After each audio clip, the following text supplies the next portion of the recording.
Welcome to On the X. Today's episode is about mindset, specifically the kind of shift that changes everything. You'll hear from CrossFit champions Matt Fraser and Tia-Clair Toomey-Orr, minimalist and writer Joshua Fields Millburn, and former Navy SEAL turned actor and author Remi Adeleke.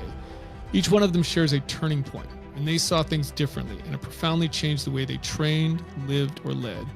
This is about what makes real change happen. So here we go first with Matt Fraser, who shares how a tough loss became a moment of perspective, and how gratitude reshaped his approach to competition.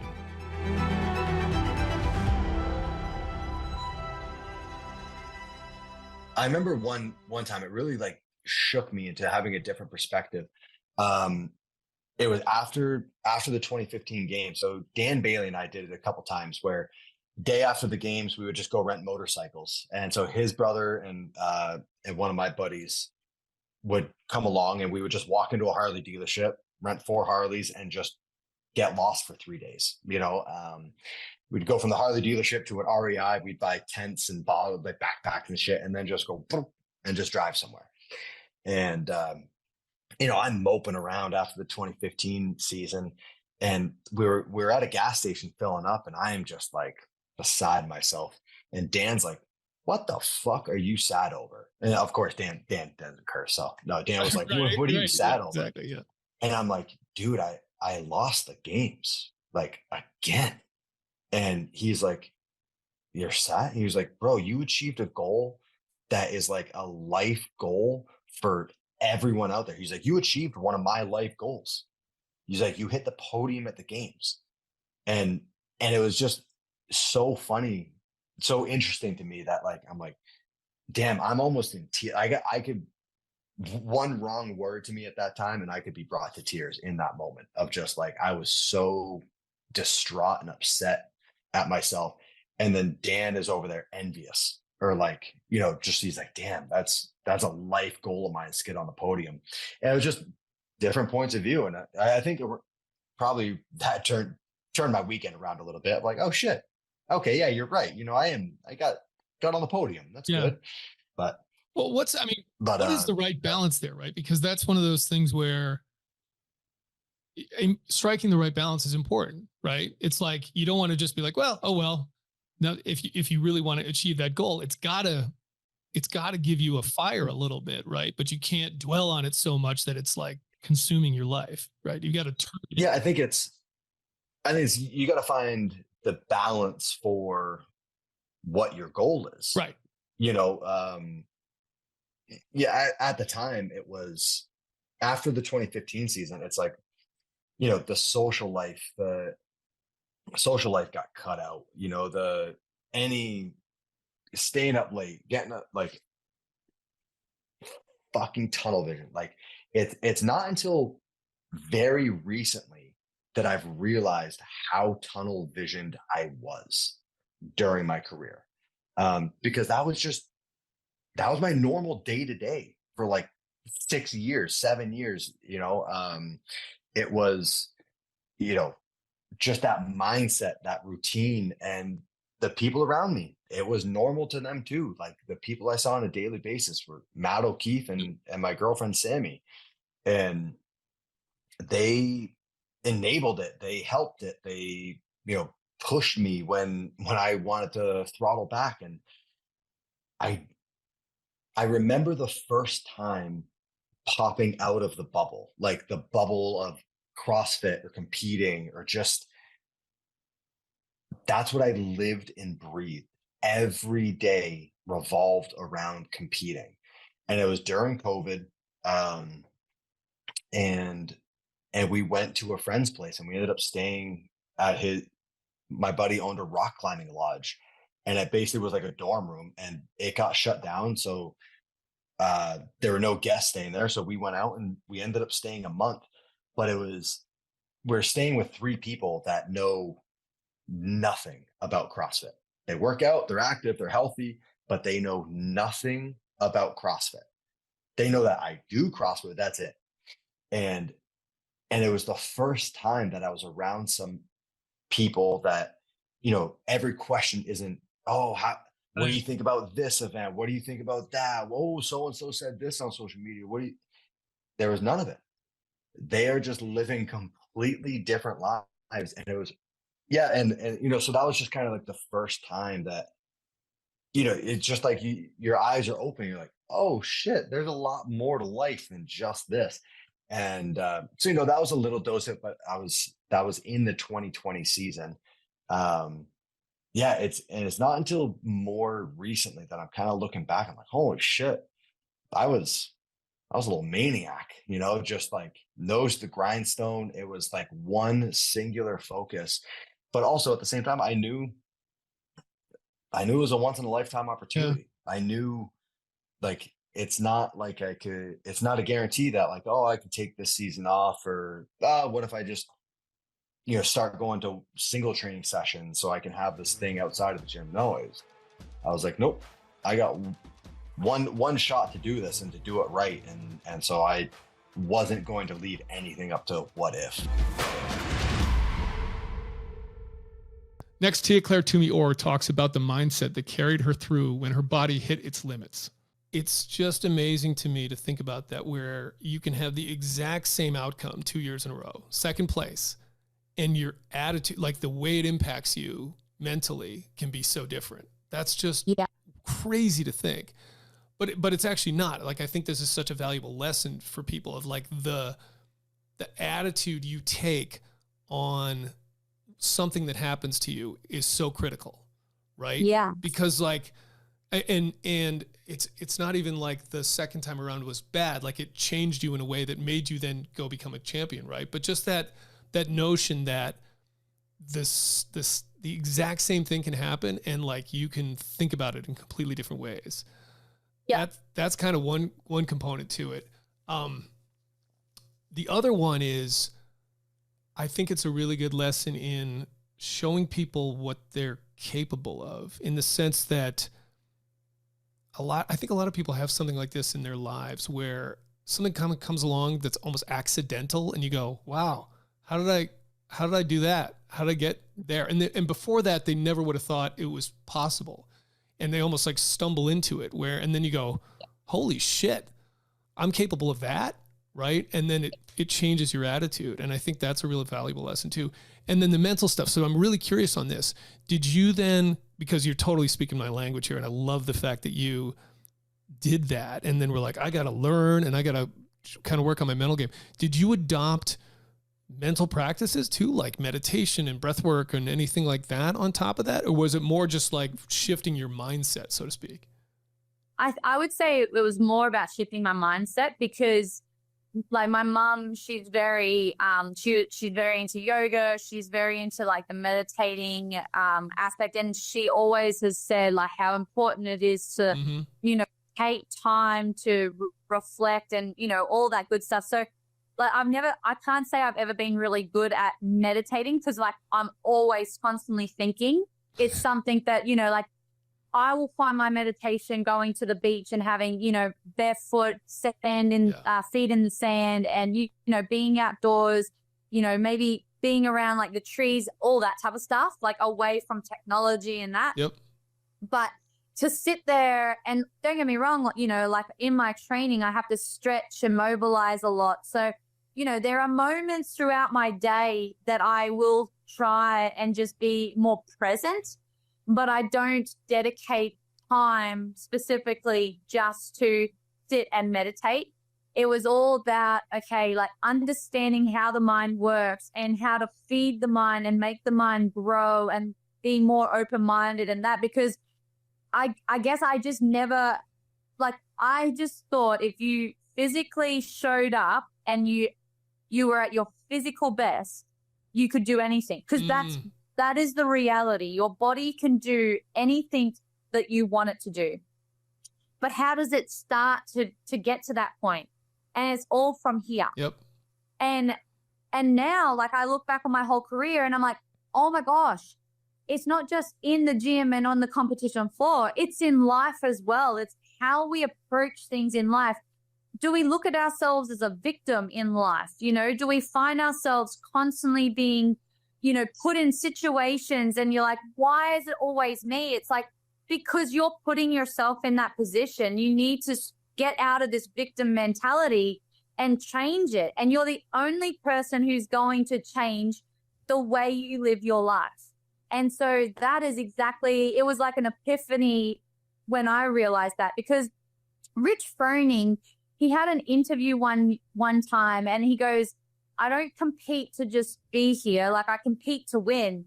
And when I first heard that, I was like, oh, that's a bit sad, you know, like you're kind of taking away the enjoyment and like the whole experience, right?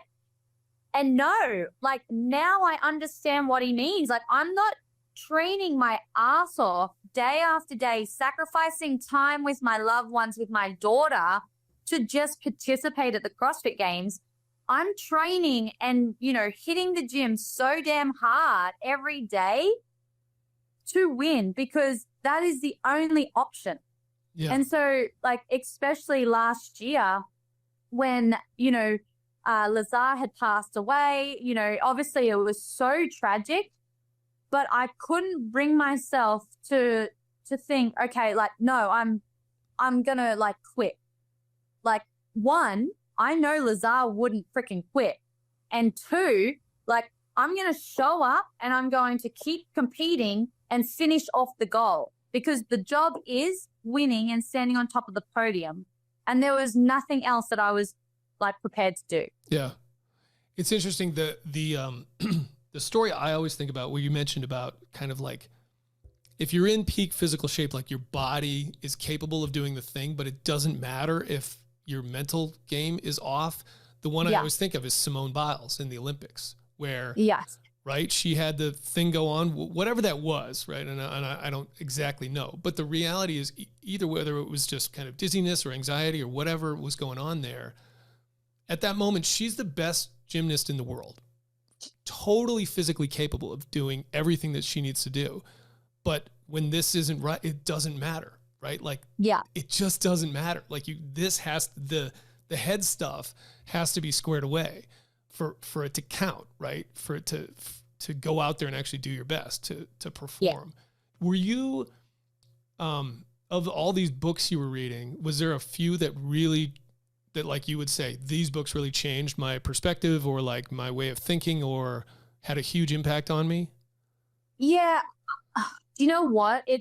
Yes. So like, the book, How to Think Like a Champion. Okay. How to Become a Champion. Atomic Habits. Yep. Great book. You know, like books that, you know, were just very self-developing and self-help. But what they all were singing were the same thing. You know, It was like these books that I was picking up were just always talking about the exact same thing. And you know, like, what's that saying where it's like, you know, you need 7 impressions before you start to like really take notice of it? Something like that. It was almost like that. Like, I was reading and I was like, oh, cool. And then all of a sudden I was reading, I was like, oh, that's what the other book was saying. And then I was reading more, and then it was like, okay. But it was like that training that I was doing it. And that's the way I kind of phrase it and look at it. And, you know, it was that was really helping me. And the more time I dedicated to that, the stronger I got at it. Next, we have Joshua Fields Millburn reflect on what changed when he started letting go and how having less led to being more. How do you start down that path? And then where do you make a decision where you're picking something up and going, do I need this or not? And I want to specifically highlight 2 things, like sentimental things, because you mentioned that in your TED Talk, where it was like your mom had these 4 boxes, right, that were numbered and we have these with our kids, and I have them with me too. I've got these boxes of things like, what about that stuff? Yeah. You brought up a few really good points here. I'm a minimalist. I'm not a deprivationist. And I think it's okay to temporarily deprive ourselves of some things. So Ryan, who started the Minimalist with me, Ryan Nicodemus, he's been my best friend since we were fat little 5th graders. And before the podcast, before the Netflix films, we were both in the corporate world together, before the books, and we were just climbing the corporate ladder together. And when I started simplifying my life after my mother died, my marriage ended, I started letting go of things. It took about 8 months to get rid of roughly 90% of my material possessions. And I can talk to you about where to start. I generally say don't start with the sentimental items because that's the Yeah, most sure. difficult thing. Of course. Unfortunately, that is where I started. When my mom died, I spent a lot of time with her in Florida that year. She had stage four lung cancer and went through a lot of chemo and radiation. And when she passed, I made one last trip down to Florida, and this time it was to deal with her stuff. And I was looking around like, oh my gosh, there's like 65 years worth of accumulations crammed into this tiny one bedroom apartment. Yeah. And I don't look at her as like a traditional hoarder. She just had a lot of things that she accumulated. She held on to a lot of things just in case, right? Yep. That's what most of us do. That's right. Those three words are the most dangerous words in the English language because they allow us to justify holding on to anything. When I say I'm holding on to this just in case, what I'm really saying is, you know what? I'm not getting any value from this now, but maybe I will in some Yeah. non-existent hypothetical future. So I better hold on to it just in case. And I looked around all of her things and I said, well, I can't fit mom's stuff in my home. I already have a home full of stuff and my basement's full of stuff. I can't commingle mom's stuff with my stuff. And so, you know what I'll do? I'll rent a giant storage locker and I will build a mausoleum for her things. And maybe I'll go visit it occasionally, but I'll hold on to it just in case because there's a whole lot of sentimental items here. In fact, everything here in her home was sentimental to me. But then I realized if everything's sentimental, then nothing is sentimental. I don't have any problem with sentimental items. I also recognize that an item itself does not have an intrinsic meaning to it. It has only the meaning that we give to it. If I were to take some of my daughter's homework today and put it in a box, and I might say, oh, this is sentimental to me. It means something to me. But then, Chris, if I hand it to you, you'd be like, I don't want this junk. Yeah.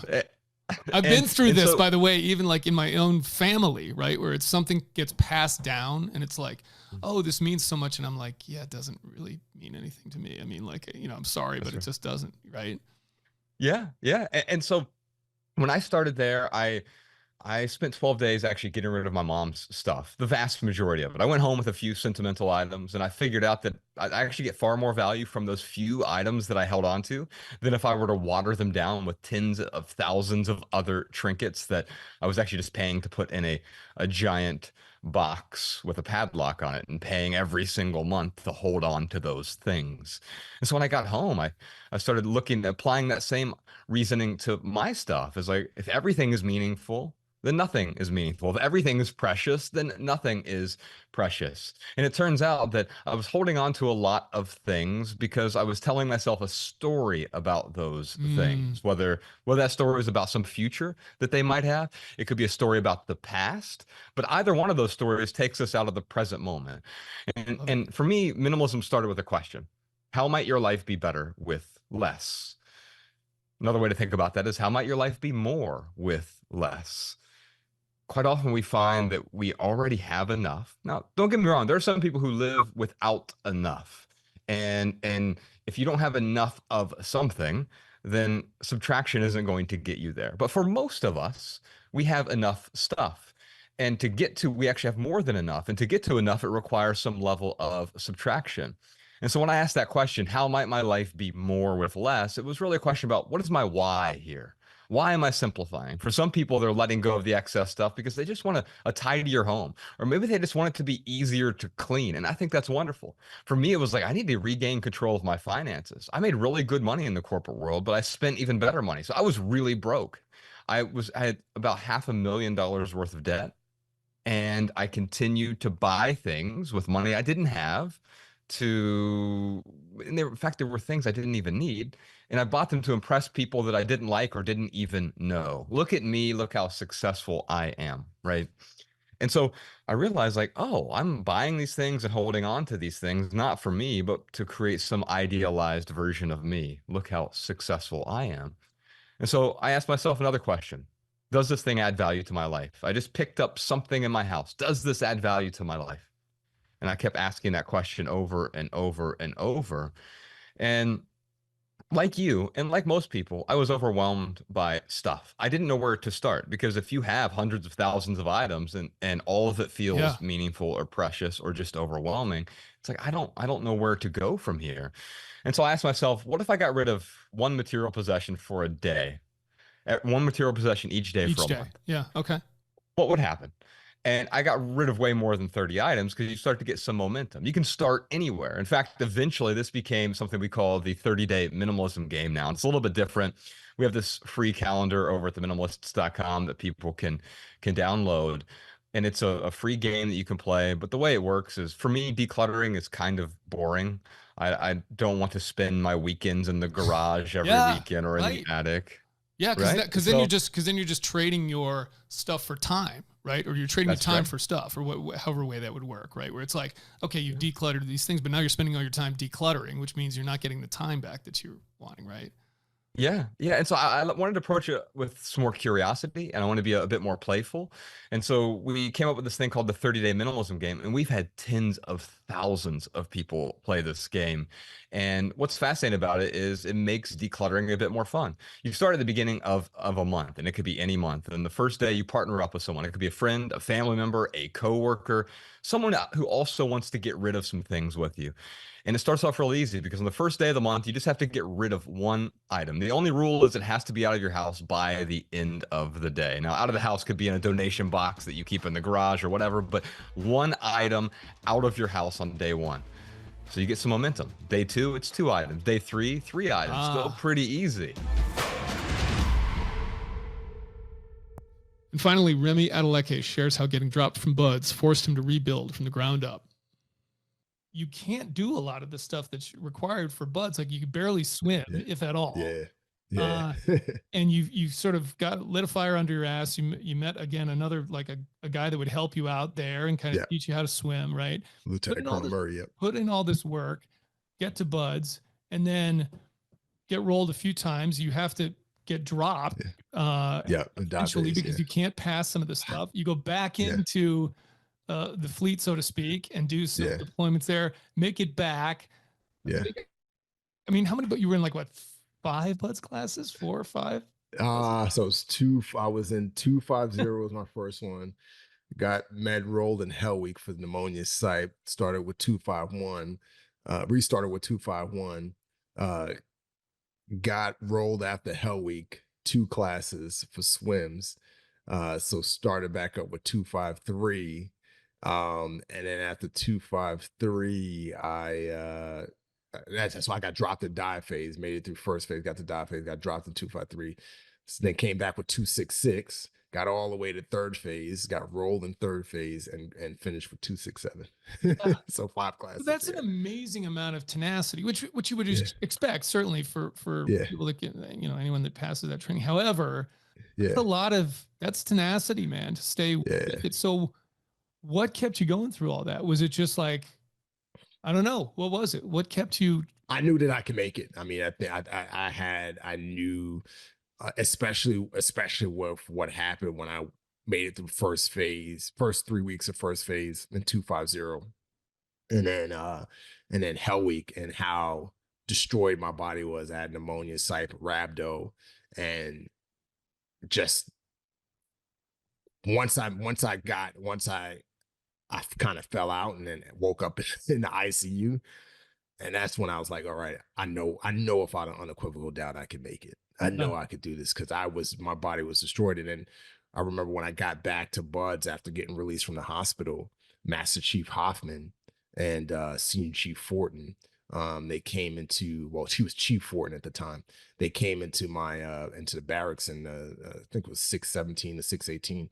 And they said, hey, that's what we look for in a SEAL. We look for a guy who's, beaten down, shot up, and he's still going. And, they apologized that we didn't know that you were that sick. We thought you were sick. And the deal going through buds, you get people who are, who say they're sick because they don't want to quit, but they're not really sick. And they thought that was me. And they realized that, no, this dude was actually almost died. And after that speech from Master Chief Hoffman and Chief Fortin, that gave me even more confidence. And so, you know, I breezed through first phase. That second time it sucked. I breezed through it, and then breezed through Hell Week. And you know, it sucked, but still breezed through it.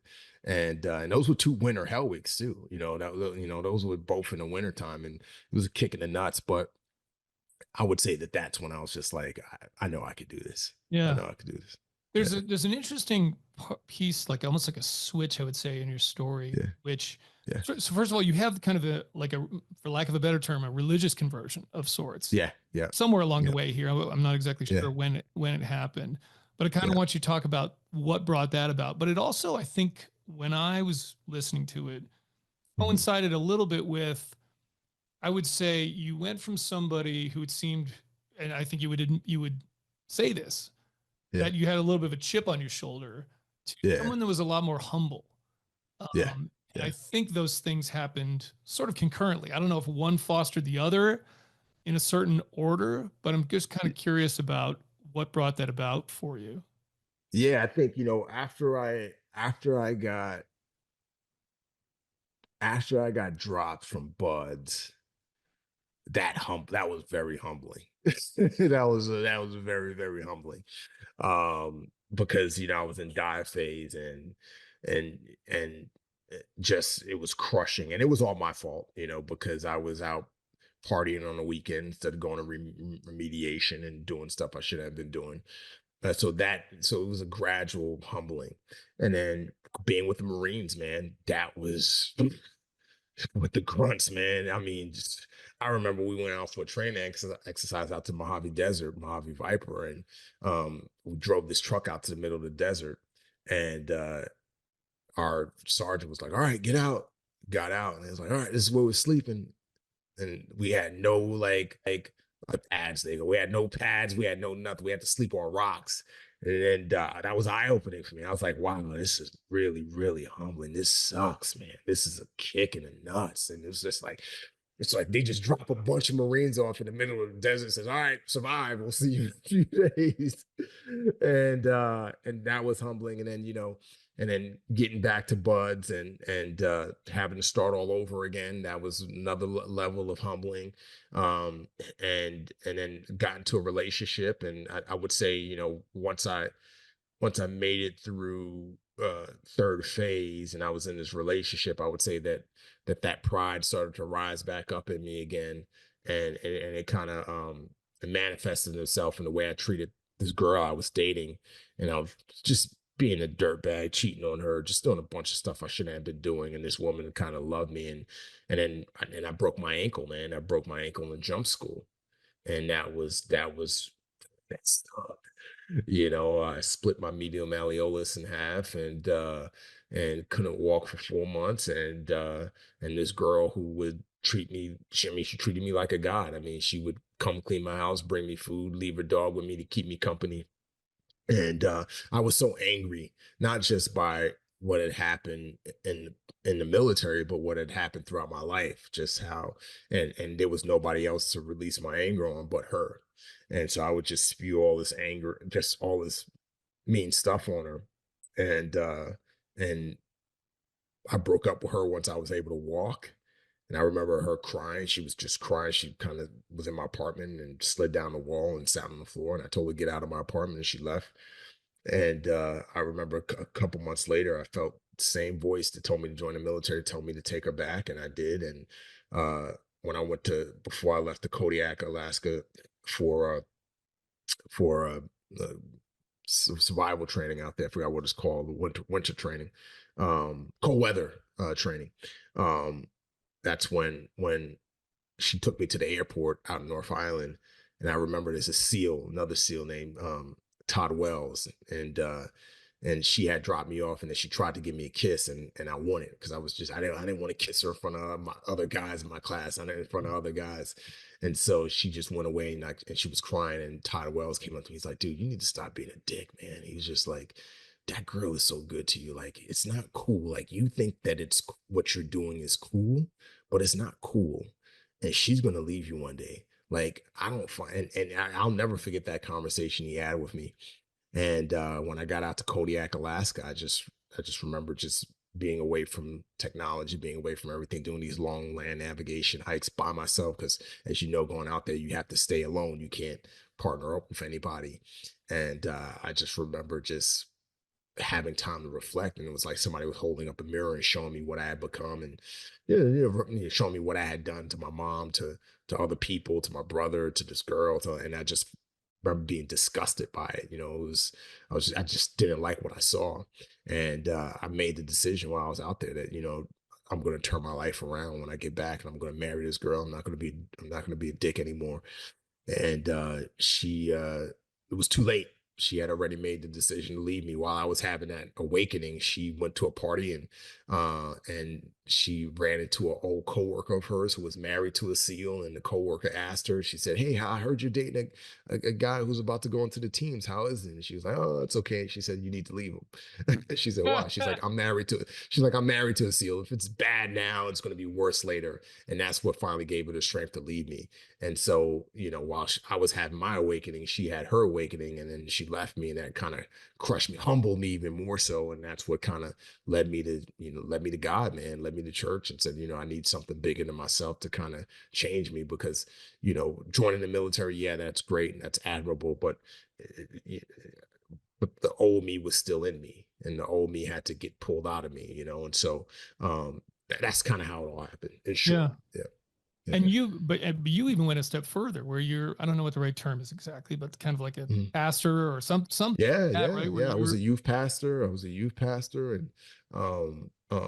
then a lay leader for my platoon. So when we were deployed, if we weren't opping on Wednesdays, I was leading Bible study. If we weren't opping on Sundays, I was leading church, and then just progressed from there. Even to this day, I preach at my church a couple times a year, and other churches as well. So yeah.